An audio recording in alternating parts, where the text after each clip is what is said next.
नमस्कार दोस्तों, जंग के मोर्चे से एक बड़ी खबर या कहें पत्रकारों के लिए बहुत बुरी खबर आई लेबनान से। खबर यह आई कि दो पत्रकारों को इजराइल ने टारगेटेड ढंग से एयर स्ट्राइक करके मौत की नींद सुला दिया। स्क्रीन पर उन दो रिपोर्टर्स की तस्वीर देख रहे हैं। एक का नाम है फातिमा फतूनी और दूसरे का नाम है अली शुएब।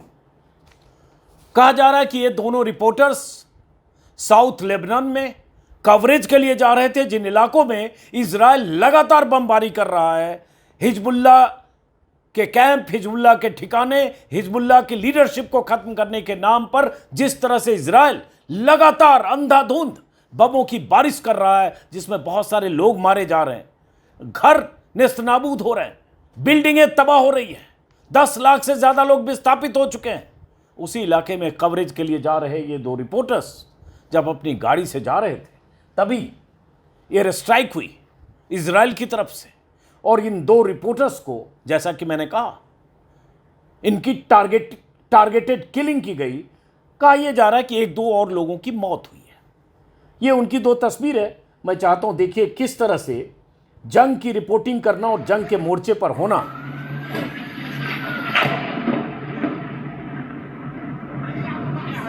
ये साउथ लेबनान जाने का रास्ता है और उसी तरफ ये रिपोर्टर्स, जो खबरें आ रही है, रिपोर्टर्स जा रहे थे कवरेज के लिए। लगातार जो वहाँ इजरायली बमबारी हो रही है, इजरायली एयर स्ट्राइक की वजह से जो तबाही हो रही है, जो बहुत सारे बेकसूर लोग, बच्चे, बुजुर्ग, महिलाएं मारी जा रही हैं। इजराइल कह रहा है कि वो साउथ लेबनान में जो हिजबुल्लाह का गढ़ है उसको तबाह कर रहा है, उनके जो मिलिटेंट हैं उनको तबाह कर रहा है, उनको टारगेट कर रहा है। लेकिन हर रोज खबरें आ रही है कि किस तरह से उस इजराइल की बमबारी की जद में बहुत सारे वहां के स्थानीय लोग आ रहे हैं। बहरहाल, तो एक कवरेज के लिए जा रहे थे, उसके बाद ये टारगेटेड ढंग से इनको स्ट्राइक की गई, एयर स्ट्राइक की गई। क्या कहा आईडी अपने वो भी बताओ। ये तस्वीर है जो लगातार इजराइल के हमले में मारे गए रिपोर्टर्स को लेकर लेबनान के जो मीडिया पर्सनल हैं, बहुत सारे ऐसे पत्रकारों के संस्थान हैं, वो सब लगातार इसको शेयर कर रहे हैं। उनके चैनल की तरफ से इन्हें शहीद घोषित किया गया। कौन है, क्या है, इसके बारे में आपको बताऊं। जैसे फातिमा के बारे में पता चला, इनका आखिरी ट्वीट भी है दोनों का, और आज जो रिपोर्ट की है फातिमा ने वो भी इसी वीडियो में आपको दिखाएंगे। और ये कोई पहला मौका नहीं है। इजराइल लगातार पिछले 10 सालों में अगर देखेंगे तो दर्जनों नहीं, 300 से 400 पत्रकारों की हत्या का इजराइल पर आरोप है, खासतौर से गजा और फिलिस्तीन के इलाके में। लेकिन यहां भी तो इनके बारे में पता चला कि इनका नाम फातिमा फतूनी है। अल मायदीन एक चैनल है लेबनान का, और ये वॉर फ्रंट पर रिपोर्टिंग करती हैं, लगातार करती हैं, क्या आप करती थीं, लगातार ग्राउंड रिपोर्टिंग करती रहीं और बमबारी वाले इलाकों में जाकर वहां जो घर, इमारत, मकान, दुकान, जो भी तबाही मस्ती थी और जो उस तबाही के शिकार होते थे, उनकी कहानियां ये अपने चैनल के जरिए सुनाती थी। ये दूसरे शख्स हैं जिनका नाम है अली शुएब। ये अल मनार चैनल के ये भी रिपोर्टर थे जो मिलिट्री मूवमेंट, हिजबुल्लाह और इजराइल में टकराव और इस तरह की रिपोर्टिंग के लिए इनकी छवि थी। हालांकि इनको लेकर इजराइल की जो डिफेंस फोर्स है गंभीर आरोप इन पर लगाए। क्या, वो इसी वीडियो में आपको दिखाएंगे। ये आखिरी रिपोर्ट है फातिमा की, जिसको बहुत सारे लोग एक्सपर्ट शेयर कर रहे हैं। हालांकि इनकी स्थानीय भाषा में बोल रही हैं,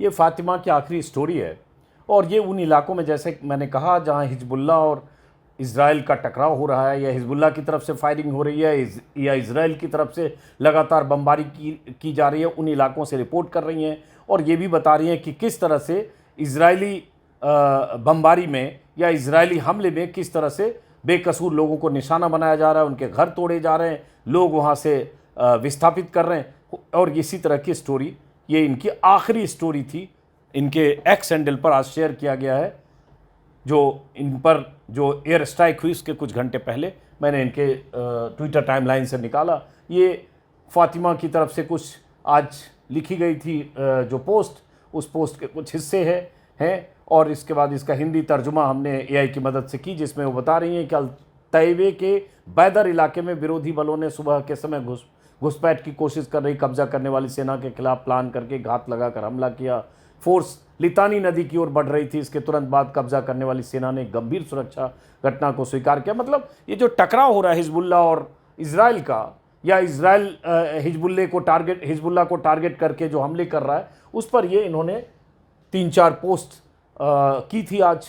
और उसके बाद इजरायली मीडिया के मुताबिक पैराट्रूपर्स और कॉम्बैट इंजीनियरिंग यूनिट की टीम हिजबुल्ला के एक बड़े ट्रैप में फंस गई।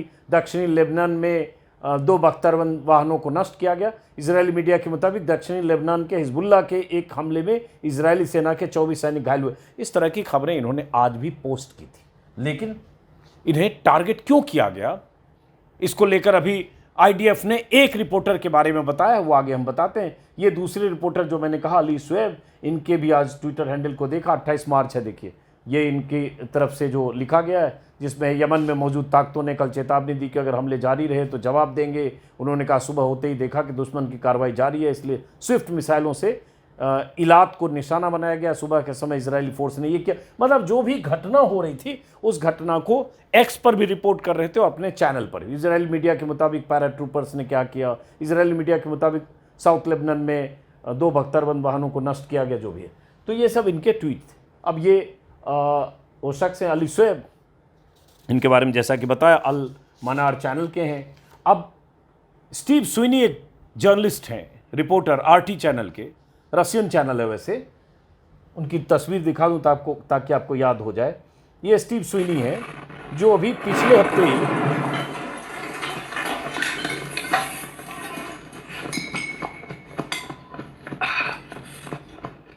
against Nahariya and a minute.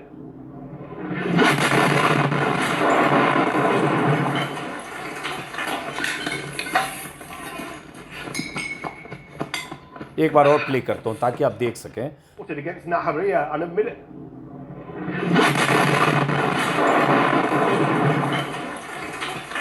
Russian TV channel है आरटी, उसके ये रिपोर्टर हैं लेबनान में, और ये भी अलग अलग कॉन्फ्लिक्ट जोन में, वार जोन में रिपोर्ट करते हैं। और बाल बाल बचे थे। पिछले हफ्ते ही इन पर भी इजराइल की तरफ से एयर स्ट्राइक की गई, टारगेटेड, जहां से ये लाइव कवरेज कर रहे थे। और इनसे चंद फीट दूर, 4 या 6, 10 फीट दूर पीछे मिसाइल गिरी, रॉकेट गिरा। और उसके बाद किसी ढंग से कुछ सेकंड पहले, 2, 4, 5 सेकंड पहले इन्हें शायद अंदेशा हुआ या देख लिया या आवाज़ से, और उसके बाद झुके, बाल बाल बचे। वरना इनका क्या हाल होता इसकी आप कल्पना कर सकते हैं। बाल बाल बचे और उसके बाद इन्होंने ऑन रिकॉर्ड कहा कि इनको इजराइल ने टारगेट किया था, लेकिन ये बच गए और वैसे ही रिपोर्टिंग करते रहेंगे जैसी रिपोर्टिंग कर रहे हैं। इनकी टाइमलाइन अगर देखेंगे तो आपको पता चलेगा स्टीव स्विनी के टाइमलाइन पर किस तरह से वहाँ जो घरों को तबाह किया जा रहा है या बेकसूर परिवार उस इजरायली हमले में मारे जा रहे हैं, विस्थापित हो रहे हैं। लाखों लोग, 10 लाख से ज़्यादा लोग कहा जा रहा है विस्थापित हो रहे हैं। इजराइल की जो मंशा है साउथ लेबनान पर कब्जा करने की, उस तरह की रिपोर्टिंग ये करते रहे हैं और इसलिए इन्हें टारगेट किया गया था। पर स्टीव स्विनी का जिक्र इसलिए किया कि उन्होंने एक्स पर लिखा कि उनके जो दोस्त हैं, 2 दोस्त, इन दोनों का जिक्र करते हुए कि इन्हें टारगेट किया गया। और साउथ लेबनान में रिपोर्टिंग करते हुए मैं गहरे सदमे में हूँ, मेरा दिल टूट गया है। और ये एक तरह से निशाना बनाकर की गई हत्या थी, ये एक वार क्राइम है। और साथ में इन्होंने ये भी कहा है कि जो आप लोग करते रहे वो हम आपके कर्जदार हैं, उसे चुकाया नहीं जा सकता, हम आपके सम्मान में अपना काम जारी रखेंगे। लास्ट में इन्होंने लिखा है कि rest in power, we will continue our work in your honour. और उसके बाद दोनों की तस्वीर लगाई, उसी स्टीव स्विनी ने।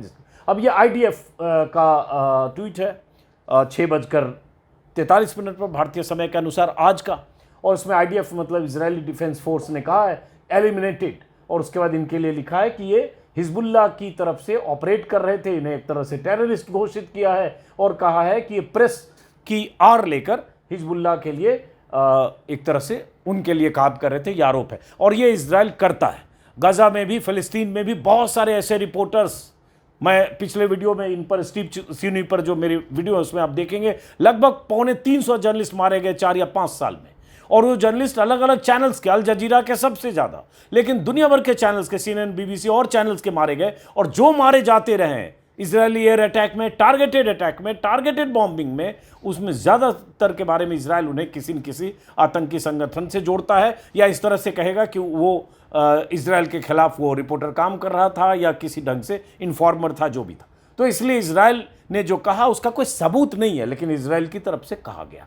और ऐसे भी इजराइल किलिंग के मामले में अब पिछले 28 दिनों से क्या हो रहा है ये आप देख चुके हैं। टारगेटेड किलिंग करना, वार क्राइम जैसा शब्द इजराइल के लिए किसी डिक्शनरी में मौजूद नहीं है। कहीं युद्ध अपराध ये इजराइल के लिए कोई मायने नहीं रखता, कुछ भी करता है, कहीं भी करता है भारत। तो ये तस्वीरें, मकसद यही था कि आपको बताऊं कि जंग में रिपोर्टिंग करने वाले जंग के मोर्चे पर कैसे होते हैं। अब उसमें मैं देख रहा हूं कि जो इनका मीडिया संस्थान है उसकी तरफ से शोक संवेदना जताई गई है। ये कहा गया है कि उनके 2 रिपोर्टर शहीद हुए हैं। अल मायादीन जो जिसमें एक लड़की काम करती थी, फातिमा, उन्होंने अपने एक्स हैंडल पर लिखा है कि साउथ लेबनान संवाददाता फातिमा फतौरी आज इजरायली हवाई हमले में शहीद हो गई। ये हमला सीधे पत्रकारों पर किया गया जो साउथ लेबनान में इजराइल के लेबनान पर हमले की कवरेज कर रहे थे। फातिमा प्रेस लिखी हुई गाड़ी में थी, साथ में अलमनार के अली शुएब अन्य पत्रकार थे। फातिमा और साथियों में बहुत पॉपुलर और प्यारी थी। वो अपने अल मायादीन नेट में एडिटर रहीं और साउथ लेबनान में इजरायली हमलों की कवरेज करते रहे। एक ख़ास बात ये भी है कि आज ही मुझे दिखा फातिमा के बारे में पढ़ते हुए कि फातिमा के परिवार वाले भी 2 मार्च को इजरायली हमले में मारे गए थे। उनके घर पर बॉम्बिंग हुई, एयर स्ट्राइक हुई, पूरा घर तबाह हुआ, उनके परिवार के 6 सदस्य मारे गए थे। और उसकी भी रिपोर्टिंग फातिमा ने अपने चैनल के लिए की थी, बहुत भावुक होकर लेकिन बहुत जज्बे के साथ। सोचिए, जिस पत्रकार का, जिस रिपोर्टर का पूरा परिवार या परिवार के ज़्यादातर सदस्य जिस हमले में मारे गए, टारगेटेड हमला हो या मिसाइल अंधाधुंध बम बारिश जैसे होती है उसकी वजह से हो, वो भी, उसकी भी रिपोर्टिंग उन्होंने उस दिन की थी। वो वीडियो उनके चैनल पर है जो सोशल मीडिया पर बहुत सारे लोग शेयर कर रहे हैं। बहरहाल, जैसा कि मैंने शुरू में कहा, पत्रकारों के लिए बुरी खबर है। आरोप लगाना या कोई किसी आतंकवाद वाले संगठन से जुड़ा है, ये तो इजराइल करता है। लेकिन सवाल ये उठता है कि इजराइल जहां बॉम्बिंग करता है वहां रिपोर्टर्स हमेशा निशाने पर होते हैं, हमेशा।